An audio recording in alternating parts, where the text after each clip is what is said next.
Hi, I'm Victoria and I'm the founder and CEO of Parity Consulting. We're so glad to have secured you an interview through Parity. Well done.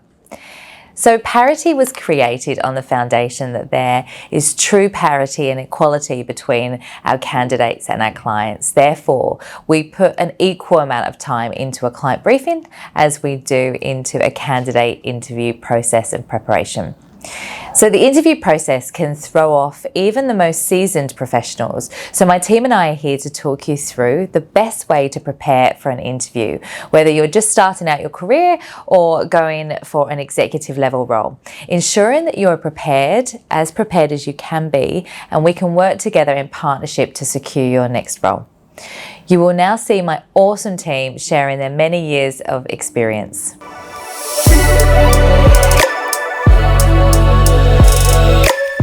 First impressions matter, and research says that we take just 7 seconds to ascertain a person's competencies, fit and character. So don't miss the opportunity to leverage those 7 seconds by presenting yourself confidently and by displaying friendly body language that will make the interviewer feel really comfortable with you. It's important also to reflect on how you should dress for the interview and be sure to arrive on time. Now, on how you can present your best self. Firstly, you need to make sure that you've done your research. Start by thoroughly reading the company website and any available online resources to find out a bit more about what the organisation does, their product or service offering, and any recent news or awards. Then go one level deeper and check out their LinkedIn, their Glassdoor or their Seek reviews, as well as their most recent annual report. You can also speak to others that work for the business to get a really good sense of the culture and their values and how these values are put into practice.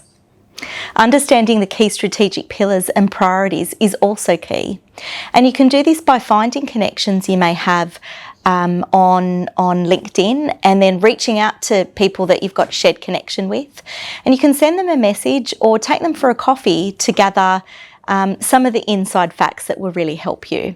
Because gathering all of the information is going to give you an amazing foundation to tailor the examples that you give in the interview with what matters most about what the organisation is looking for. A few other things that are worth noting here and shouldn't be overlooked include reviewing the job description so that you're across the key requirements and you can link these back to your experience. Secondly, looking up the interviewers on LinkedIn to understand their current roles and their backgrounds and what they've done before. And thirdly, and most importantly, reviewing and owning your CV and being really clear on the roles that you've done, the dates that you've done them, key achievements, so that you can confidently talk through your profile. And that's really, really key. And finally, my top tip, only share relevant examples that you can directly relate back to with the job description, as this shows how well you'll fit into the organisation. Now, also take into account where the interview is taking place, whether it's in person or it's virtual. If it's in person, double check the location, arrive early and make sure you're dressed for success. And if it's happening virtually, log on early, test your internet connection to make sure that it's working, check your laptop, make sure the lighting is good and that there's a suitable backdrop. You want to present yourself in the best light, and confidence is key here.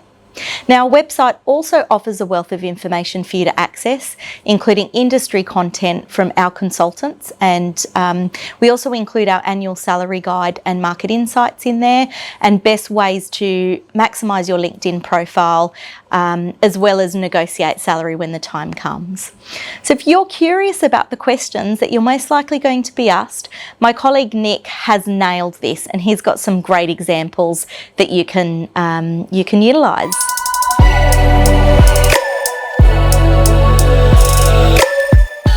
When asked all the important questions, tell me about yourself, craft a short elevator pitch that highlights your background, experience, strength, and your career goals in about 45 seconds. Focus on 3 to 4 key elements, such as your skills, passions, and what you do. For example, you might say, I'm Nick. I'm an IT professional turned recruiter, helping institutions secure top talent for transformation projects. I thrive in this role because I care deeply about the client's success and ensuring the right fit Outside of work, I love board games and spending time with my wife and our dog Coco. My top tip, practicing your pitch helps you communicate clearly and confidently. Without going into unnecessary details, keep it brief but make it interesting. In addition to Nick's great ideas, another common question you might be asked is around your strengths and weaknesses. Understanding your weaknesses or development areas will show that you are self-aware. These types of questions have come back in full force, and with emotional intelligence becoming increasingly important in hiring decisions, the interviewer will be looking to establish how self-aware you are about these development areas. My top tip: if asked about your weaknesses, choose an example of something that will not diminish your suitability to the role and include your fix-it strategy. For example, early in my career, I tended to take on a lot myself to ensure that everything aligned with my vision for a project. Over time, though, I realised that trusting my team and giving them ownership over parts of a project not only reduces bottlenecks, but often brings out creative solutions I hadn't thought of. And now I actively empower my team to take the lead on certain tasks while I focus on providing guidance and removing roadblocks. And I'm seeing the impact in how efficiently and collaboratively we work. You may also be asked situational questions that assess your working style. To answer, use the STAR method: situation, task, action, and result in your response, and demonstrate your problem-solving approach and the outcomes that you've achieved. Demonstrating the impact of your work by exempling outcomes and results really matter. Share things such as a quantifiable impact on a business goal, to a relevant process you improved, or how you use data to identify opportunities that improved conversion rates. It could even be something that demonstrates values alignment, such as a project you worked on that enhanced interdepartmental collaboration. My top tip is about practice. Practicing your answers of frequently asked questions will help you refine your responses and, importantly, help in remembering those achievements and evidence of why you're amazing and a great fit for the role.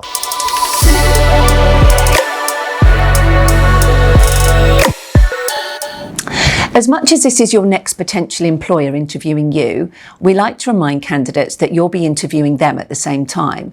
The importance of formulating your own questions for an interview cannot be emphasised enough. They're a key tool to help you better understand the organisation and what will often be your potential future leader. For the first time in 10 years, Parity Consulting's Salary Guide and Market Insights report saw values alignment come into the top 3 for things that candidates seek within the next organisation that they join. So we know that for many candidates that we speak to, wanting to understand the culture of an organisation and what their values are is just as important as money, career advancement and the scope of the role.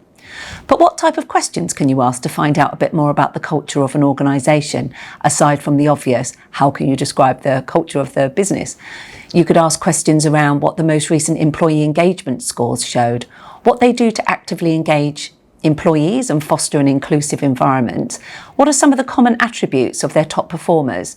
What's the potential for career advancement and how they develop their staff internally? What's the tenure of the current team? Ask them to describe the management and working style and clarify what sort of flexibility is offered. What are some other areas that we could touch on? We also often hear that the scope of the role advancement opportunity is greater than money. However, we know that remuneration is a big decider for many. If you're being represented by a recruitment company, please ensure that you have an open and honest conversation around remuneration before you go into the interview process. It's so important for us all to be on the same page with expectations. If there's changes to be made at all partway through the process and you change your expectations, it reflects very badly on both parties, and employers have been known to pull the plug or go with another candidate. Asking the interviewer if they have concerns or reservations about your ability to do the role allows you a chance to hear if there's any concerns, which then gives you the opportunity to rebut them there and then.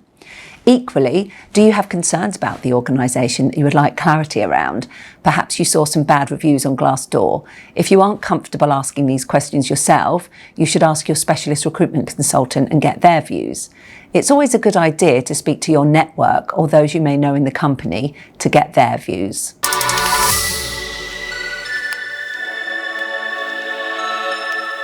A typical interview for a permanent position for a mid to senior role is around 3 rounds. You will likely have the opportunity to meet different people across the organization, so it is important to ensure that you have looked into their roles and backgrounds before you go into an interview. Often they ask standard questions, however, if and where you can, try and ask if they would like you to prepare for anything in particular or focus on a specific area. Remember to keep your answers articulate and succinct. The first round, where you may meet with the hiring manager and perhaps a peer to this manager or an HR representative.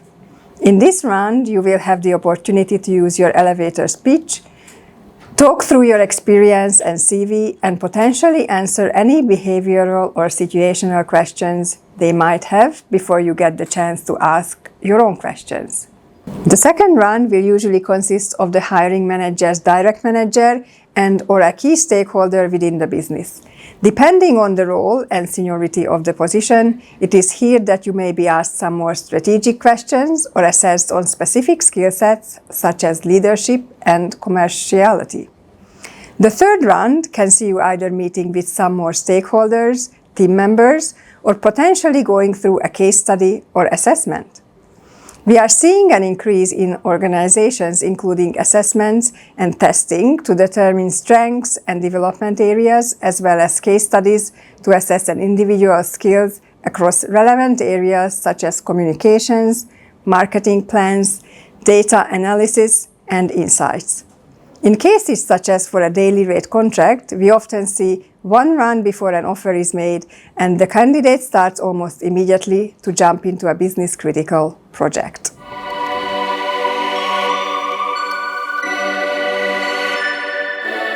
Where appropriate, making a 30, 60, and 90-day plan will show your commitment and engagement with the role. You may not have enough information to do this. However, at a final stage interview, a generic plan covering role strategy, BAU activities, short and long-term goals, key stakeholders, innovation, and professional development demonstrates your knowledge and engagement. I hope you found this helpful. Mirjana will now be covering off what to do post-interview.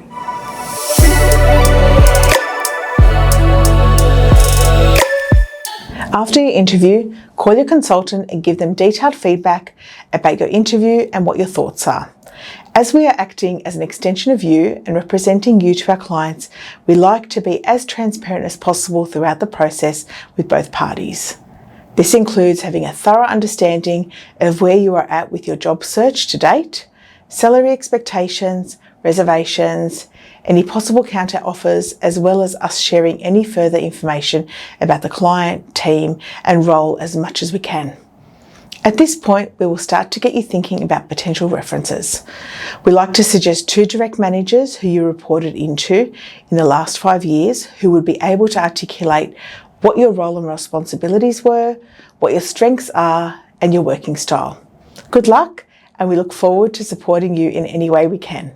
Now over to I, who will talk through navigating counter offers.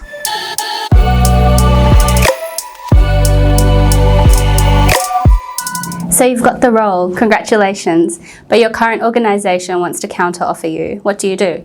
We find we don't often come across this problem, as in most cases we find that the candidate has thought this through already and has had the appropriate discussions ahead of time with their current employer to know there is no further progression where they are. Sometimes, however, we're caught in a pickle. People are often flattered by a counter offer, but essentially your employer is only offering this to you in hopes of not having to pay an extra cost in having to recruit for your replacement and spend time training up a new employee. They hope you'll stay. It's the same role, team, and environment after all, with more money.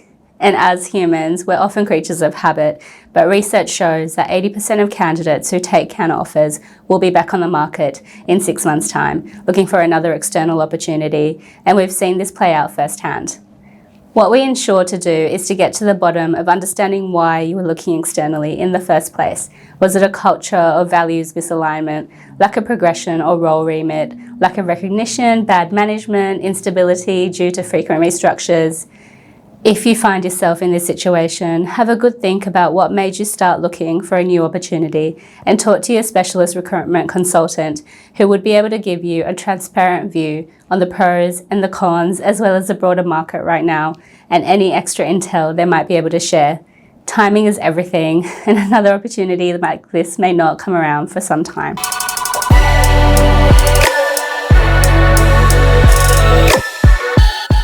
So, who are we and what does Parity do? At Parity, we are all about connecting business leaders with top-tier talent in the areas of product, marketing, digital, communications, transformation and data. Our focus is really on finding those exceptional candidates who won't just meet your expectations but will exceed them and drive real growth for your business. We specialise in the recruitment of financial services and transformation and tech sectors. And what really sets us apart is our commitment to an equitable and transparent placement process. So in everything that we do, quality always takes precedence for us over quantity. And we've built a really strong reputation over the years, which allows us to not only attract, but to mobilise the best talent from a really diverse pool of candidates. And we do that really swiftly and efficiently. So think of us as expert truffle hunters. Our goal is to find those really rare, perfect fits who'll support your culture, enhance your business performance and elevate your reputation. Thanks. I trust my team has been able to provide you some extra food for thought going into your interview to help you present your best self confidently and articulately. The most important thing is always to stay true to yourself and be open and transparent with whoever you might be interviewing with. We look forward to working with you and supporting you through this journey. Remember to follow Parity Consulting on LinkedIn to stay connected and be the first to hear about our events, new job opportunities and industry news.